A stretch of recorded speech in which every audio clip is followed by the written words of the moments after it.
Customer সাথে যদি আমাদের কোনোভাবে কোনো কিছু হয়ে থাকে বা কোনো সমস্যা হয়ে থাকে সেটা সলিউশন করাটাই আমাদের দায়িত্ব, কারণ আমরা এখানে সার্ভিস দিতে বসি। ব্যবসাটা একদিনের না, যেমন আজকে করলাম কালকে ভেঙে গেলাম।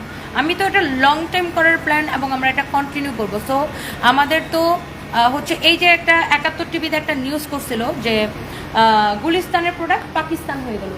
এখানে কি ভোক্তা অধিকারের কর্মকর্তারা একবারও বলছে যেটা গুলিস্তানের প্রোডাক্ট? কালকে যে তারা যে অভিযান চালালো, অভিযানে কি ওনারা কি তাদের বক্তব্যে একবারও বলছে এটা গুলিস্তানের প্রোডাক্ট? বা উনি কি একবারও ওনার কোনো বক্তব্যে বা ওনার কোনো অভিযোগে উনি একবারও লিখছে এটা গুলিস্তানের প্রোডাক্ট?